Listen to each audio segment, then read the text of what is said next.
मराठा आंदोलक मनोज जरांगे पाटील यांनी 15 फेब्रुवारीपासून सुरू होणारं साखळी उपोषण पुढे ढकललंय। राज्य सरकारकडून शिंदे समितीला मुदतवाढ देण्यात आली आहे। तसंच शिंदे समितीनं गॅझेटचा अभ्यास केलाय। त्याचा अभ्यास आता सरकारला करायचा आहे, त्यासाठी वेळ द्यावा लागणार, म्हणूनच साखळी उपोषण पुढे ढकलत आहोत असं जरांगेंनी सांगितलंय। सरकारने 2 मागण्या मंजूर केल्यामुळे राहिल्यात 2। मराठ्यांनी मोठं मन दाखवलं पाहिजे, मराठ्यांनी सरकारला सहकार्य केलं पाहिजे, या संस्कार आमच्यावरती आहेत। म्हणून ते सध्याचं तरी 15 तारखेचं साखळी उपोषण जे राज्यव्यापी आम्ही करायचं ठरवलं होतं ते सध्या आता आम्ही थोडं पुढे ढकलतोय 10-15 दिवसासाठी। कारण सरकार जर काम करायला लागलं तर मग कशाला करायचं, सरकारला वेळ दिला पाहिजे, संधी दिली पाहिजे, सरकारला सहकार्य केलं पाहिजे, या भूमिकेत राहिलं पाहिजे। त्यांनी हे 2 कामं केल्यामुळे आम्ही त्यांचं कौतुक करतो, सरकारचं मुख्यमंत्र्यांचं सुद्धा कौतुक करतो आम्ही की तुम्ही 4 पैकी 2 मागण्यांची अंमलबजावणी करण्यासाठी आता तयारी दाखवली।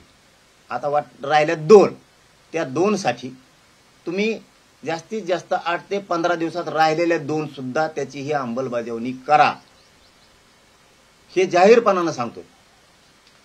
2 केल्यात, राहिलेल्या 2 ह्या 8 ते 15 दिवसात करा। आणखी एक मोठी बातमी आहे, शेतकऱ्यांसाठी महत्त्वाची बातमी। गैरव्यवहार, अनियमितता आणि भ्रष्टाचारामुळे वादग्रस्त ठरलेल्या 1 रुपयात पीक विमा या योजनेची अर्थसंकल्पीय अधिवेशनामध्ये फेररचना केली जाणार आहे।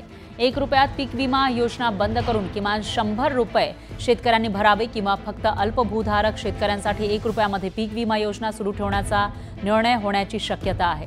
कृषी आयुक्तालयानं 12 जानेवारी रोजी पीक विमा योजनेची फेररचना करण्याचा प्रस्ताव मंत्रालयाला पाठवल्याची माहिती सूत्रांनी दिली आहे। प्रामुख्यानं 1 रुपयात पीक विमा योजना बंद करून किमान 100 रुपये शेतकरी हप्ता करावा। बोगस लाभार्थ्यांना पंतप्रधान किसान सन्मान निधी, नमो शेतकरी महासन्मान निधी आणि पीक विमा योजनेचा लाभ 5 वर्षांसाठी घेता येणार नाही, अशी तरतूद करावी, अशा सूचनाही यामध्ये करण्यात आल्या। निवडणूक अँगलनी ह्या घोषणा आणि या योजना झाल्या। या योजनेच्या माध्यमातून निवडणुका जिंकल्या गेल्या, राज्य अतिवृष्ट्या रसातळाला नेलं गेलं आणि आता या योजना पुन्हा बंद करण्याचा घाट घातला जातोय। 1 रुपयात पीक विमा दिला जात होता, आता 100 रुपयात म्हणजे काय? शेतकऱ्यांचा 1% किंवा काही योजनेत 2% वाटा असतो, तोच घेतला जाणार असा त्याचा अर्थ आहे। कारण 98% तर राज्य आणि केंद्र मिळून देत असतं विम्याचं। 2% काही योजनेमध्ये, 1% काही योजनेमध्ये 2% शेतकऱ्यांना भरावं लागतं। मला असं वाटतं तेच पैसे ते भरून घेतील। बोगस तणनाशकामुळे नाशिकच्या येवला, चांदवड, निफाडसह इतर तालुक्यामध्ये 205 एकरावरील कांदा पिकाचं नुकसान झालंय। यामुळे शेतकरी हताश झालेले आहेत। नुकसानीचे क्षेत्र वाढवण्याची शक्यता आहे, त्यामुळे शेतकऱ्यांनी तक्रारी केलेल्या आहेत। यानंतर कृषी अधिकाऱ्यांनी बांधावर जाऊन पाहणी केली। आम्ही रात्रंदिवस काम करून पीक जगवलं, पण बोगस तणनाशकामुळे पीक हातून गेल्यामुळे मोठं नुकसान झाल्याची व्यथा शेतकऱ्यांनी मांडली आहे। तर त्यामुळे नुकसान भरपाई देण्याची मागणी सुद्धा आता शेतकरी करतात। त्यांची ही मागणी कधी मान्य होते ते बघावं लागेल। कांदा पीक हे नष्ट झालंय, जवळजवळ 200 ते 250 हेक्टर कांद्याचं नुकसान झालंय आणि त्यामुळे शेतकऱ्यांवरती मोठी आपत्ती यामुळे निर्माण झाली।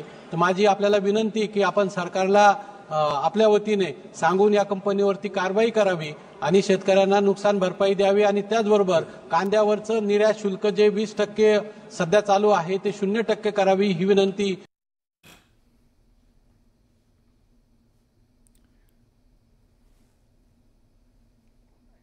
तर शेतकरी मदतीच्या प्रतीक्षेत असल्याची या ठिकाणी व्यथा ते मांडताना दिसून येत आहेत। कारण तणनाशक बोगस होतं आणि त्याचा फटका या शेतकऱ्यांना बसलेला आहे। कांद्याचं पीक बहरलेलं होतं आणि त्याच्यावर तणनाशक फवारणी या शेतकऱ्यांनी केली, पण त्याच्यामुळे पीक उद्ध्वस्त झालेली आहेत आणि अशात आता आम्हाला मदत करा अशी मागणी हे शेतकरी करतायत।